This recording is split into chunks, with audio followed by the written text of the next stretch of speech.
In the shadows of Brazil's violent underworld, one man became both feared and strangely admired. Pedro Rodrigues Filho, better known as Killer Petey, was a murderer who claimed the lives of more than 100 people, yet many of his victims were criminals themselves. To some, he was a monster. To others, a twisted kind of vigilante. His life was a disturbing paradox of brutality, justice, and blood. Early life and first killings. Pedro Rodrigues Filho was born in 1954 in Santa Rita do Sapucaí, a small town in the state of Minas Gerais, Brazil. His life was marked by violence from the very beginning. His father was abusive, his household chaotic, and his upbringing scarred by cruelty. Even before he entered the world, tragedy struck. While still in his mother's womb, Pedro was injured when his father violently attacked her. The blow left him with a slight brain injury that many later speculated played a role in shaping his violent tendencies. From a young age, Pedro was different. He displayed aggression, a lack of fear, and a disturbing readiness to fight. School authorities considered him uncontrollable. By his early teens, he was already fantasizing about killing. But these were not idle thoughts. At just 14 years old, Pedro committed his first murder. His first victim was the deputy mayor of Alfenas, a man Pedro believed had unjustly fired his father from a school security job. Enraged at the injustice and protective of his family, Pedro shot and killed the deputy mayor. Shortly after, he killed another man whom he suspected of being the actual thief behind the incident that had cost his father his employment. 2 murders before he even turned 15. But Pedro's crimes were not random. From the start, they carried a pattern. He targeted people he believed were corrupt, criminal, or deserving of death. It was a disturbing mix of personal vengeance and a warped sense of justice. Vigilante murders outside prison.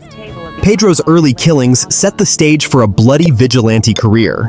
Moving to Sao Paulo, he immersed himself in Brazil's sprawling urban underworld, where crime was rampant and the line between survival and predation was thin. During his teenage years, he unleashed a wave of vigilante-style executions. He targeted drug dealers, gang members, and rivals, building a reputation as someone who killed with cold precision. In one infamous episode, Pedro tracked down and murdered his own cousin, who he discovered had sexually assaulted a young woman.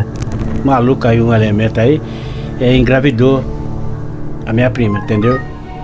Teve nem conversa. Ele me deu bala em mim ainda também. Sério? On another occasion, he brutally executed gang members who had wronged him, showing no hesitation in spilling blood. But his most personal act of revenge came against his own father. After his father murdered Pedro's mother with a machete, the young killer sought vengeance. Visiting his father in prison, Pedro confronted him directly. Then, in an act of shocking brutality, he stabbed him 22 times. As if that weren't enough, he cut out a piece of his father's heart and chewed it before spitting it out.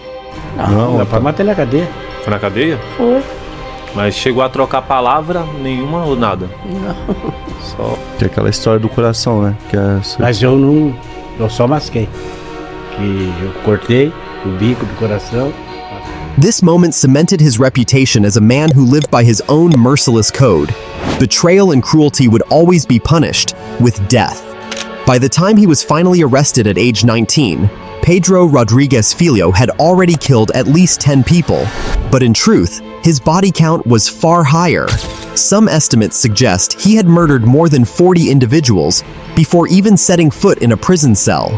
For many, he was a nightmare that stalked Brazil's underbelly, a young man who turned murder into his form of justice. Prison murders. For most killers, prison would mean confinement and control. For Pedro, it became his personal hunting ground. Locked up in some of Brazil's most violent penitentiaries, he continued his reign of bloodshed behind bars. Almost immediately after his imprisonment, Pedro began killing fellow inmates. His victims were often rapists, abusers, or criminals he deemed unworthy of life.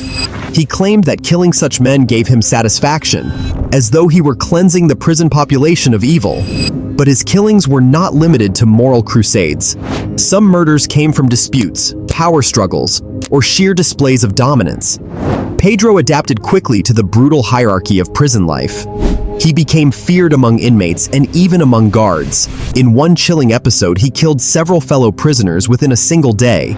In another, he decapitated a cellmate and displayed the severed head as a warning to others. His ability to kill inside prison was almost unchecked.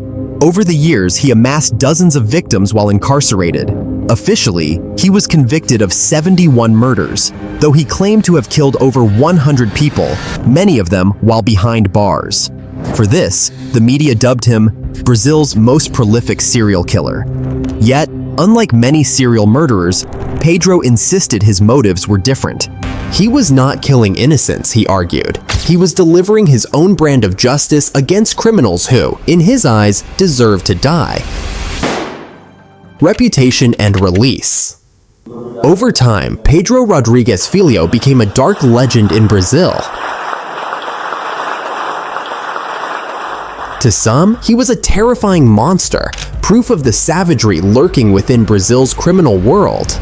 To others, he was a vigilante anti-hero, punishing those who had escaped justice.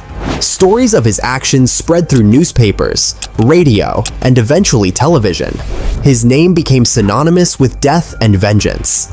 Under Brazilian law at the time, no matter how many crimes someone committed, the maximum sentence was capped at 30 years. Later, this was extended to 40. Despite his staggering number of murders, Pedro benefited from this legal limit. After decades of incarceration, he was eventually released in 2007. His release shocked many. Could a man responsible for so many deaths truly re-enter society?